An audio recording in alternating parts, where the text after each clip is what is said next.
Every time you look at your smartphone or celebrate the future of electric cars, you're looking at something built on a lie. Behind this multi-trillion-dollar clean energy revolution are children, some as young as 7, digging toxic cobalt with their bare hands in the mines of the Democratic Republic of Congo, earning tiny amounts of money in conditions none of us would tolerate. This is the hidden, bloody cost of your battery. Cobalt is not optional. Modern life runs on lithium-ion batteries, smartphones, laptops, power banks, electric vehicles. And without cobalt, these batteries don't work efficiently, safely, or at scale. No cobalt, no electric revolution. But where does all this cobalt come from? Over 70% of the world's cobalt supply comes from the Democratic Republic of Congo, making it the backbone of the global battery industry. Despite this dominance, the people living above these resources remain among the poorest in the world, trapped in systems that extract wealth but not human dignity. A significant share of Congo's cobalt comes from artisanal and small-scale mining. In these sites, workers use only basic tools, no safety equipment, and no formal protections. An estimated 40,000 children work in these mines, some as young as 7, inhaling toxic dust and carrying heavy ore in dangerous conditions. They miss out on schooling and face lifelong health risks just to help feed their families. When a tunnel collapses, there's no investigation, no compensation, most of the time, no record. Here's where the story gets uncomfortable.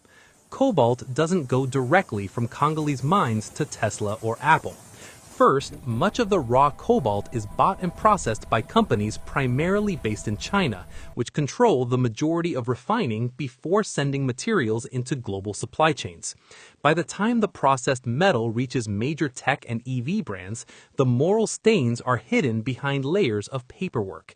Legally clean, morally filthy. The West screams, "Go electric, save the planet." But save it for whom? Carbon emissions drop in Europe and America, and the world applauds. Meanwhile, the environmental destruction and human suffering in Congo are not solved. They are simply outsourced, moved out of sight, and hidden in Africa. Green technology isn't clean. It's just better at hiding the dirt.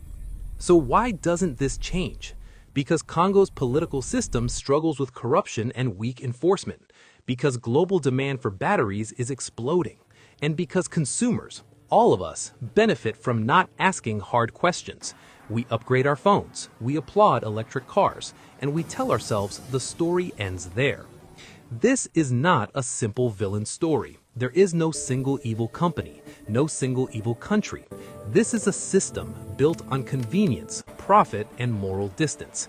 Every time we celebrate the electric future, we should also remember who is paying for it. Because a revolution that hides its victims is not as clean as it claims to be.